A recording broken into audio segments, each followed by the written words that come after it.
Hi there and welcome to another week, another video. So in today's video I'm going to be showing you how you're going to be installing a roof vent into your van. Now the vent that we're installing today is a MaxxAir Fan, but pretty much all roof vents are going to be the same principles. So as you can see in this section here, I've left the insulation out. Now I've actually not left enough out, so I'm going to have to cut a little bit of this away through the process today. But if you look above me here, we've got the mark in the middle of the ceiling. Now, I know that the middle of the ridge is going to be the center of the fan itself. So I've marked that there. And what I'm going to do is drill from the inside out, and then I'll go up. I'll check my clearances between the solar panel at the top. And then I'll guarantee that that's the center of where I want my roof vent, because I might need to move it back by say a centimetre or two, but it's going to give me a much more accurate idea if I do this from the inside here, go outside, double check my clearances and then come back in. Fortunately, I only have the solar panel in this van to consider. There's nothing else back on this part of the van, but you might have something like a roof rack or other stuff up on the roof in the way, so just bear that in mind when you're drilling through from the inside out. So what I've done is I've made a frame, a wooden frame, obviously. That is going to take, all that's there to do is take the screws on the inside. So on these MaxxAir fans, if we flip this over, I'll show you here, we've got these little indentations. Now that takes screws, and you could go straight through to the steel, but I'd prefer to have something on the inside to take that. Now, if we look at this section of the trim, you can see that it's got a lip. Now, if we look here, don't make the mistake when you do these MaxxAir fans of thinking you've only got to make the hole from this section here to this section here. You've actually got to make it from the edge of that ridge there to the edge of that ridge there. You want to get this part of the frame as close to the metal as possible. If you don't, you've got a much bigger gap to try and seal, and you're going to have much higher chances of your roof vent leaking. So let's get on with drilling the hole. I'm going to go outside, we'll check that. Once that's done, I'm going to use a angle grinder and we're going to cut the hole out. Then we can start cleaning up and getting it ready to install this surround, and I'll show you that later. Hi, so I've got my hole here. Now 20, if we look that way, takes us to the edge of a rib here. So sorry, the middle of a rib. Now, if we look at the flange, I put that roughly in the middle. This section, I can't really do it. So this lowered section here is going to fall roughly halfway in the center of this ridge, which means we're going to need to seal this side. But what I'll do is we'll cut that hole out, and then I'll go around with a marker pen, mark the outside, and then I know that the tape that we're going to use will go to there, and then the silicone will seal it on the outside, if that makes sense. So I'll film this as we go along, and we'll try and get this right first time. So let's get to marking out, and then we're going to use the grinder to cut our 40 by 40 hole. So I'm hoping that you can see what I've done here. I've got a dot there, so what I've done is I've gone out from the center 20 20, and then from there I was able to go 20 forwards, 20 forwards, 20 forwards, and the same backwards. So we've got our square there, which is 40 by 40. What I'll do is I'll measure the corners from this corner to that corner against what we've also got on the bottom of the frame, and then check that that's correct. Okay, so I've got my grinder. I've marked it all out now with a pencil as well, but because of the colour of the roof you can't really see it. But I've checked again, I've got a 40 by 40 box, so I'm going to put the camera now somewhere and I'm going to grind that out, and then we'll get the frame in.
Okay, so this is where I got to so far. As you can see, it's still joined in the corners, so I'm just going to have to nip those out, and then that's going to fall through.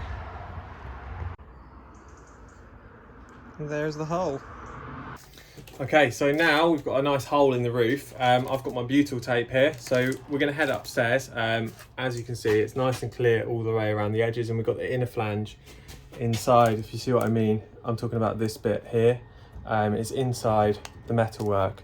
Now, like I said, we need to now go outside, and I'm going to use this to get a seal on the outside of that frame, and it's going to be used as well to build up the low points, and then we can go on with the Sikaflex. But don't use your Sikaflex to build up the whole thing, otherwise you'll probably end up with leaks, and probably at a time when you really don't want them. So make sure you use butyl tape to build up the low points, also to get a seal even around the high points, just to make sure you've got a nice strong seal. They use this stuff on boats and all sorts, so it's really, really good stuff. It's really, really watertight. Actually, before I resprayed the roof, they sealed 4-5 holes on the roof with this stuff for probably years, and it hadn't leaked. So it is really useful. So let's head up and get on with this.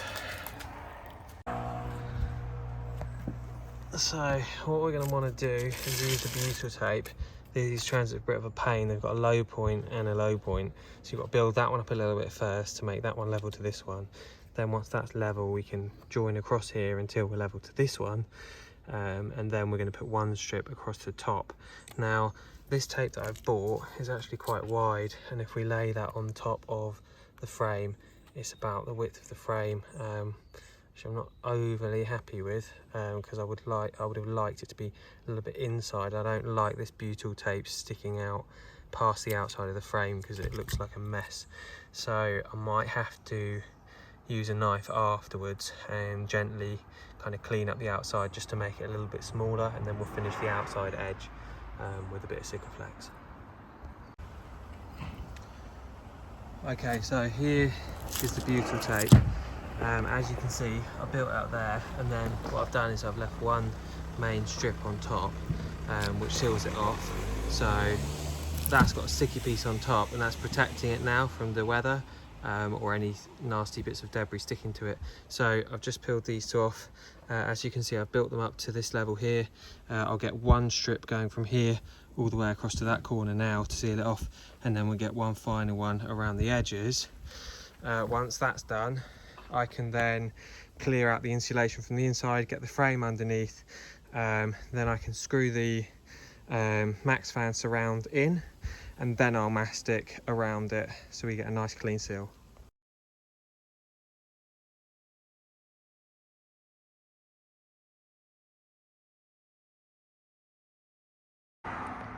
Okay, so as I showed you earlier, the insulation came in a bit too far on this one, so what I've done is cut that out, and now my frame is going to go in that part there, as you can see, and all I'll do is I'll expanding foam between that to re-insulate, and this gives something for the MaxxAir Fan to screw through the roof into, so it will help sandwich it nicely together. It also gives me a really nice fixing point for the tongue and groove on the inside of the van, so that I've got something to fix to.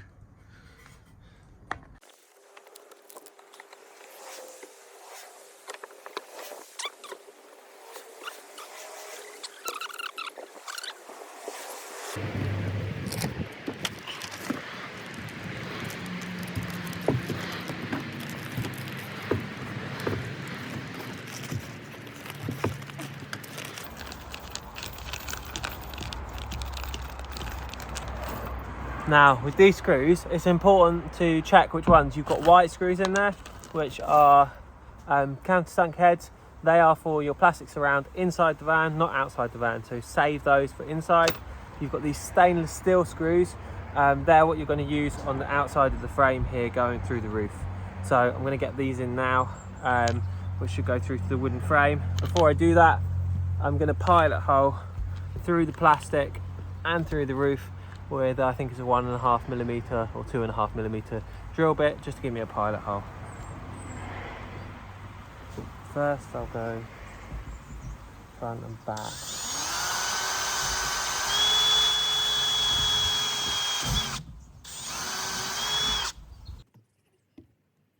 Where's my impact?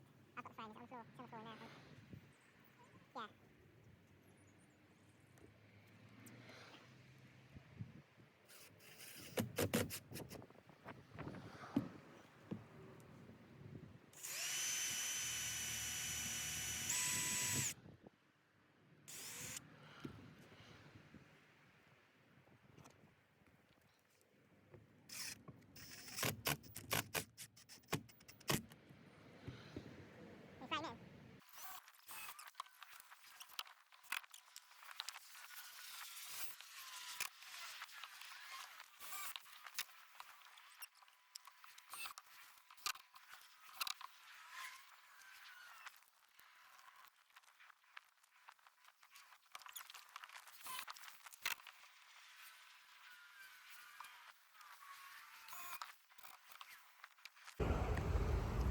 Okay, so what I've done is I've just masked around the edges. I'm going to cut the corners off a little bit to bring those in a little bit closer to the surround.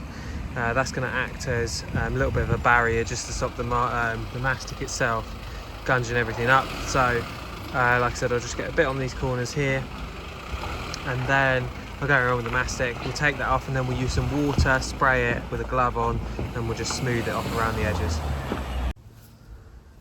Okay, so now I've masticed around the edge. What I'm going to do now is I'm going to remove the tape, and then I'm going to use a spray bottle of water to spray around.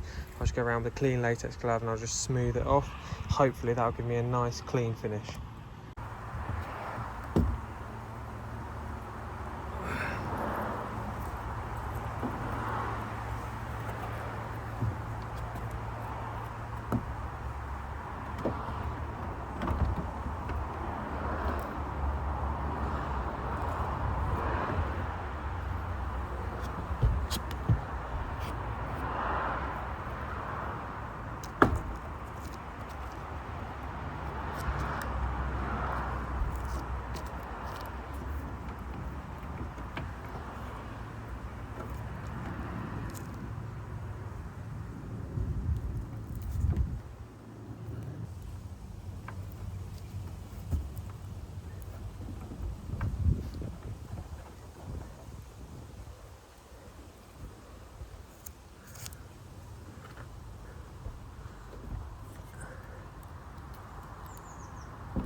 So on the sides of these, there's little locator holes there and there, and you just need to get a screw in.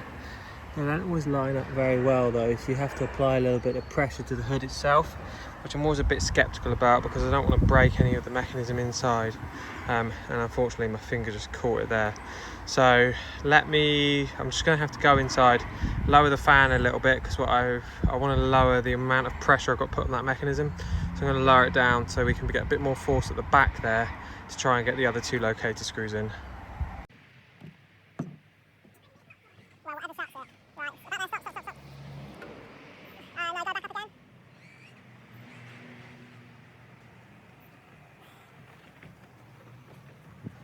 Is that as far as it can go? I fucking hate these things.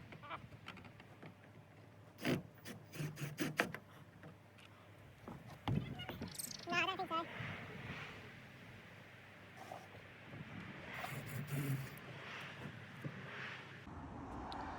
So it's seated in. These are the location screws that I'm on about. You need one in there and you need one in here, and that's the same on both sides. It's got a rubber gasket in there, so you just need to apply a little bit of pressure to get that down. And then if you can see some of the hole on the inside, put the screw in and it pulls it down for you. So I mean, don't force it. If it's giving you resistance and you're locking up, then just back out, try and readjust the vent and then go back in again. But I'm very, very happy with that. Like I said, unfortunately with the Raptor it's a bit bumpy, so it's not as neat as I'd have liked it to be. However, I'm very happy with that, and I'm sure that's going to be waterproof for many, many years to come. Hello, so it's been a couple of weeks, actually about a week. As you can see, I've had my hair cut. So the fan just got in the back of the van and absolutely zero leaks. Now if you look up there, you can see it was raining last night. It's been raining quite a lot all week. I've just checked around the inner surround all the way around the roof, absolutely not a drop. Also, if we look at the floor, not a drop, no watermarks, nothing. So I'm really happy with that. If you use the butyl tape and you seal them properly, then you won't have any leaks. Now, most people get really paranoid and worried about fitting and cutting any kind of holes in their van, but honestly don't. As long as you just take your time, you check that it's sealed properly, you'll be fine. If you do get a leak, it's not the end of the world, especially if you're at this stage where you can kind of still get to stuff. It's obviously a little bit more of a deal if you get to the end of your build and then you find out actually it's leaking and it's ruined all my cupboards. So just make sure you take your time, clean everything up, do it properly. I see quite a lot of people with roof vents, they don't even clean the roof off before they put the Sikaflex down, and that's really important. Obviously you're bonding to that substrate, the metal, so you want to make sure everything's nice and clean and take your time. Anyway, I hope you find my videos interesting or helpful at least. I'm going to be offering coaching from now on. In previous videos I mentioned that you could contact me if you wanted help, but I kind of get inundated with emails on people asking for help with systems and stuff like that, and unfortunately I don't have enough time in the day to deal with that kind of stuff unpaid. So obviously if you've got questions, comments, stuff like that, chuck them below. If it's more in depth, then like I said, I can offer coaching, and that's for kind of mainly electrical systems, but also other stuff if you want, like scribing, or if you wanted me to run like a little workshop, or come and help you for a day, work alongside you, which means that you can learn some skills. I can teach you how to like scribe in basics about water systems and stuff like that. Then I'm more than happy to do that. So yeah, please do contact me if you're looking for something like that, and you can find me at About a Van. But this video concluded. There's no leaks. I hope that content has been helpful. Thanks for watching as always, and take care.